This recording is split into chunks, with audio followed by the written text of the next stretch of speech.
सविता के पति श्यामलाल ने जैसे ही अपनी पत्नी के तकिए के नीचे एक महंगा मोबाइल देखा, उसका माथा ठनक गया। उसे समझ नहीं आया कि 2000 रुपए कमाने वाली उसकी पत्नी के पास 50,000 का मोबाइल फोन कहां से आया।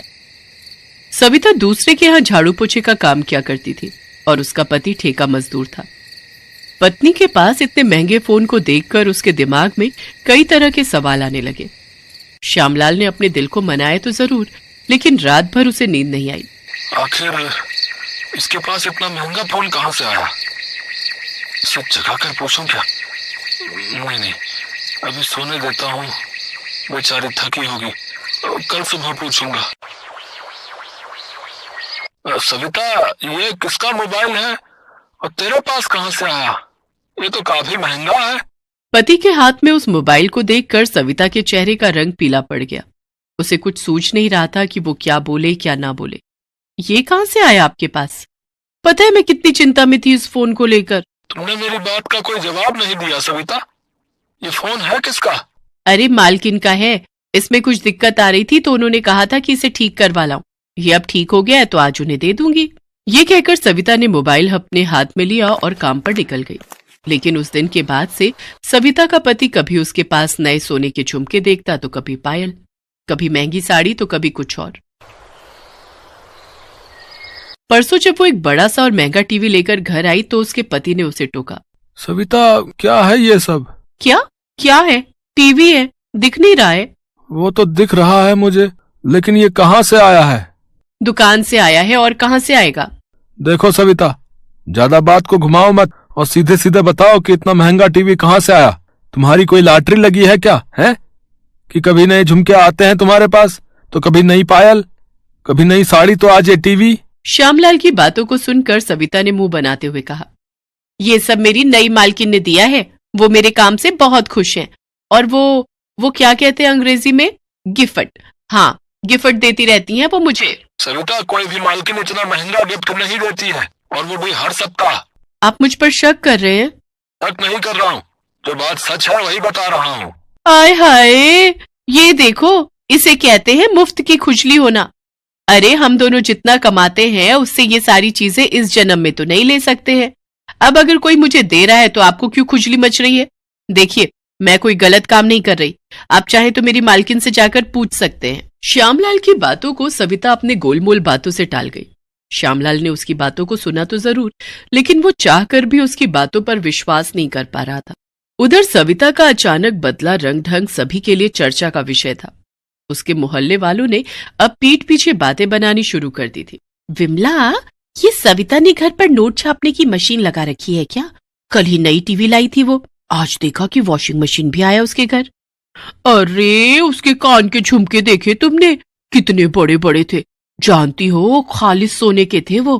विमला, वो तो लोगों को बता रही है कि उसकी मालकिन उस पर मेहरबान है।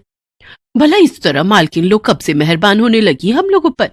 मुझे तो दाल में कुछ काला लग रहा है। तुमने तो मेरे मुंह की बात छीन ली। सविता जरूर कोई गलत काम कर रही है। लोगों की बातें श्यामलाल के कानों तक भी जाती। वो जब सविता से लोगों की बातें कहता तो जलन, अरे जलन नाम की भी कोई चीज होती है कि नहीं? उनकी मालकिन उनके एक दिन न जाने पर पैसे काट लेती है और मेरी मालकिन मुझे गिफ्ट पर गिफ्ट दिए जा रही है। अब ऐसा होगा तो उन्हें नींद आएगी? कभी नहीं आएगी, और वो कुछ न कुछ बातें बनाएंगी। देखिए, दूसरों की बातों पर रहिएगा तो कभी खुश नहीं रह पाइएगा। इसीलिए कान में तेल डालिए और जिंदगी के मजे लीजिए। जिस तरह से सविता ने अपने पति को ये बात कही, उसे बिल्कुल भी अच्छी नहीं लगी। शक तो उसे भी अपनी पत्नी पर हो रहा था कि वो जरूर कोई गलत राह पर है, लेकिन जब तक वो उसे रंगे हाथों पकड़ नहीं लेता तो वो उसे क्या कहता। हालांकि वो दिल से दुआ करता कि सविता कोई गलत रास्ते पर ना हो। हे भगवान, जैसा मैं सोच रहा हूँ वैसा बिल्कुल भी ना हो, और जैसा सविता कह रही है वैसा ही हो। कुछ दिन और गुजरे। एक बार की बात है, रात के 9 बज गए थे, लेकिन सविता अभी तक काम से लौटी नहीं थी। श्यामलाल उसके लिए बहुत परेशान हो रहा था। क्या बात है, सविता आज कहाँ रह गई? वो तो 5 बजे तक ही काम से वापस लौट आती है, आज तो 9 बज गए। श्यामलाल के मन में कई सारे विचार आ रहे थे, और जैसा कि होता है सारे विचार नकारात्मक ही थे। कहीं कोई हादसा तो नहीं हो गया उसके साथ? मुझे जाकर पता करना होगा। श्यामलाल उसी समय मालती अपार्टमेंट की ओर निकल गया जहां सविता काम करती थी। वो तेज गति से अपार्टमेंट की ओर बढ़ा चला जा रहा था। तभी उसकी नजर एक पुलिस की जीप पर गई। उसने देखा कि सविता उस जीप में बैठी हुई है। सविता को पुलिस जीप में बैठा देख श्यामलाल का दिमाग चक्कर खाने लगा। अरे ये पुलिस सविता को कहाँ लेकर जा रही है? सविता, सविता! लेकिन पुलिस की गाड़ी तेज रफ्तार में वहां से निकल गई। श्यामलाल पुलिस की गाड़ी के पीछे भागने लगा और भागते भागते वो पुलिस स्टेशन पहुंचा। सविता जेल की सलाखों के अंदर थी। सविता, क्या किया तूने? पुलिस वाले तुझे यहाँ क्यों लेकर आए हैं? बता, क्या किया तूने? सविता खामोश थी। उसका चेहरा पीला पड़ा हुआ था। तभी इंस्पेक्टर उसके पास आया। हाँ भाई, तुम इसके पति हो? जी साहब, मैं इसका पति हूँ। क्या किया है इसने? अरे बोल तो ऐसे रहा है जैसे कि तुमने कुछ पता नहीं है। जरूर तुम लोग मिलकर ये रैकेट चलाते होगे। तेरे को भी जेल में बंद करता हूँ अभी, रुक। रैकेट? कौन सा रैकेट साहब? आप क्या कह रहे हैं? सविता का मन हमेशा से अमीर बनने का था। वो बड़े साहब लोगों के यहाँ काम करती, उनकी लाइफस्टाइल को देखती, उनके कपड़ों और गाड़ियों को देखती तो उसके मन में हमेशा यही आता कि मुझे भी इन महंगी गाड़ियों में बैठना है, महंगे कपड़े पहनने हैं, इनकी जैसी जिंदगी जीनी है। लेकिन दूसरों के यहाँ झाड़ू पोछा करके महंगे शौक पूरा करना संभव नहीं था। इसलिए उसने शॉर्टकट अपनाने का सोचा। सविता देखने में सुंदर थी। उसने सोचा कि मेरी सुंदरता अगर मुझे अमीर नहीं बना सकी तो फिर ये किस काम की। इसलिए वो जहां जहां काम करने जाती थी उस घर के मालिक को अपनी अदा से घायल करने की कोशिश करती थी। लेकिन ये उसका दुर्भाग्य था कि कोई भी उसके झांसे में नहीं आता था। लेकिन एक बार विवेक नाम का एक शादीशुदा शख्स उसके जाल में फंस गया। हुआ ये कि विवेक की पत्नी शालिनी कुछ दिनों के लिए मायके गई हुई थी। उसके जाने के अगले दिन की बात है। अरे कोई टेंशन नहीं मेरे भाई, आज की रात एक बार फिर से जीते हैं बैचलर वाली लाइफ। पूरी रात मस्ती मस्ती होगी। तुम मिल पुराने अड्डे पर। विवेक ने अपने दोस्तों के साथ उस रोज जबरदस्त पार्टी की। जब वो घर लौटा तो उसके पांव लड़खड़ा रहे थे। उसने उस दिन कुछ ज्यादा ही पी ली थी। घर पहुंचकर वो तुरंत बिस्तर पर जाकर सो गया। उसे घर पहुंचे हुए अभी आधे घंटे भी नहीं हुए थे कि दरवाजे की बेल बजी। साहब, मेम साहब ने कहा था कि आपके लिए रात की रोटी बना दिया करूं। रोटी? नहीं, तुम जाओ।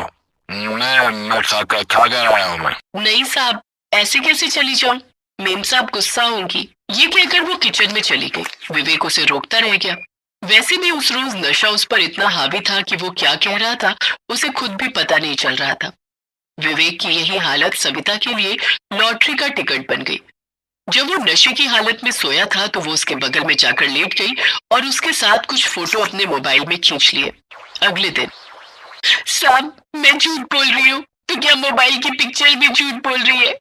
अरे मैं तो वापस जा रही थी लेकिन आपने मुझे खींचकर घर के अंदर बुला लिया और फिर मेरे साथ मैं तो किसी को मुंह दिखाने के लायक नहीं रही। अब ये तुम क्या कह रही हो? ये माना कि मैं नशे में था लेकिन मैंने ऐसा तो कुछ नहीं किया। विवेक के आसपास सविता ने ऐसा जाल बुना कि वो उसमें फंस गया। सविता उसे ब्लैकमेल करने लगी और उससे पैसे ऐंठना शुरू कर दिया और इन्हीं पैसों से वो रईसी करने लगी। ये सिलसिला चलता रहा लेकिन एक दिन विवेक की पत्नी शालिनी ने बैंक के पासबुक में देखा कि विवेक हर दूसरे दिन एक मोटी रकम खाते से निकाल रहा है तो उसे कुछ शक हुआ। उसने उससे पूछा तो वो टाल मटोल करने लगा। लेकिन जब उसने अपने सिर की कसम दी तो शालिनी, मुझसे बहुत बड़ी भूल हो गई। तेरे जाने के बाद एक दिन। विवेक ने सारी कहानी शालिनी को बताई लेकिन उसके लाख कहने पर भी उसे इस बात पर यकीन नहीं हुआ कि उसके पति ने उस रोज कोई बदतमीजी सविता के साथ की थी।